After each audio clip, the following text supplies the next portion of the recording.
Hello everybody, this is Gareth Cahoon Speaks back here with another video.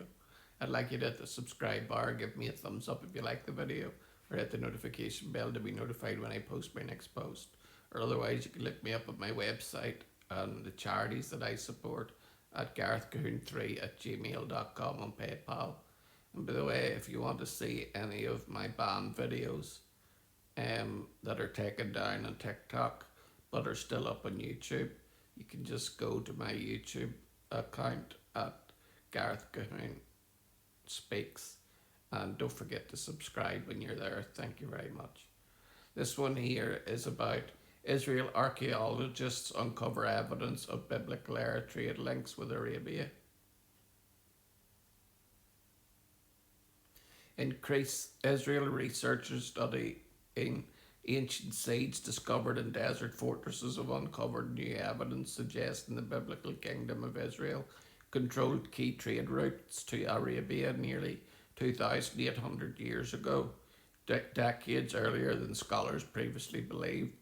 The new study by the Israel Antiquities Authority used C14 dating, carbon 14 dating on organic samples recovered from one or of two ancient fortresses in the Arava region of southern Israel. The findings challenge the long held assumptions that the structures were built by the Assyrian Empire after its conquest of the Kingdom of Israel around 732 BCE, before the Common Era. Instead, the data and results indicate that the fortresses were likely constructed between 791 and 772 BCE by the Kingdom of Israel itself, potentially reshaping historians' understanding of ancient trade between the land of Israel and the Arabian Peninsula.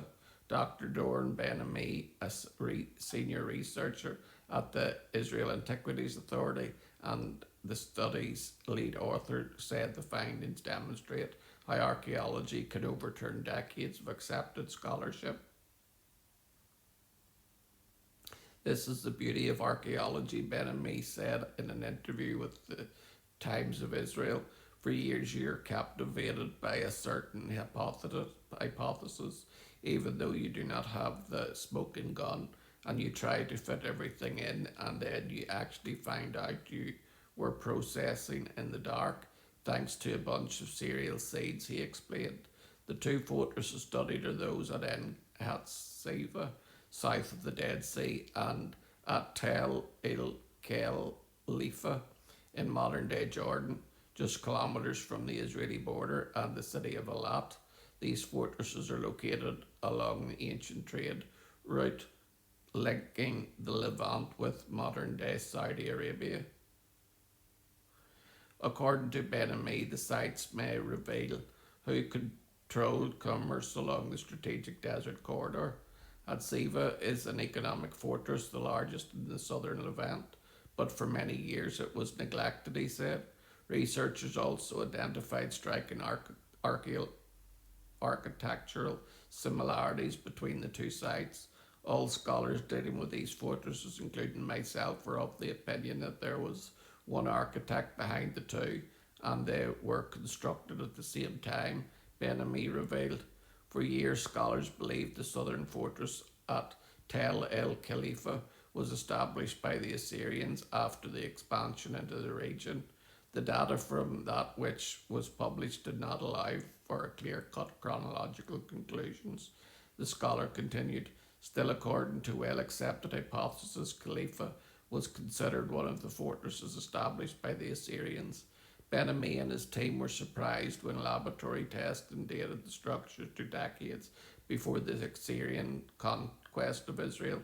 Just to be on the safer side, we sent more samples to the lab, the lead author recalled.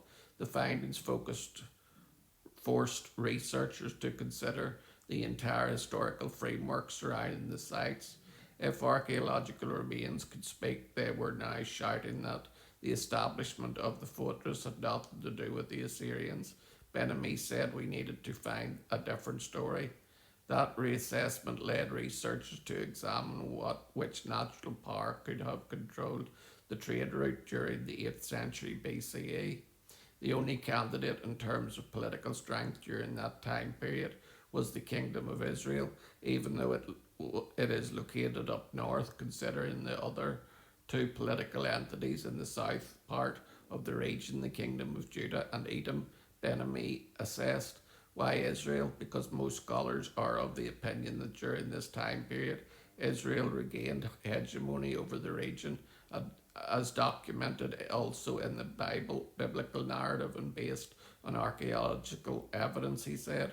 Our research fills in some of the void in the historical and geographical settings of this time period.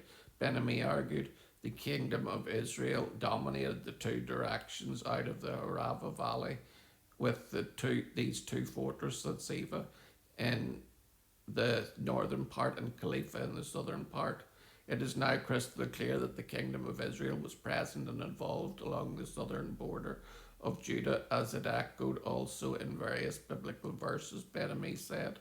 Professor Israel Finkelstein of the University of Haifa, was not involved in the study, said its findings significantly strengthen historians' understanding of the region during the biblical era. This is a very interesting study which significantly advances the study of the South in particular and the history of ancient Israel, including biblical exegesis in general.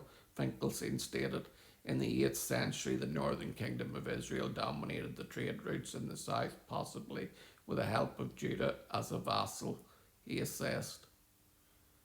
So this just proves that Israel did deal with Saudi Arabia years ago, and the two nations had peaceful relations once upon a time, long before the Palestinian conflict was blown up all out of proportion, and therefore the Israelis and the Arabs have been at loggerheads with each other. But the two sides need to bang their heads together and get to the peace table before any more killing or destruction can happen. The Israelis need peace, and the Palestinians deserve peace too.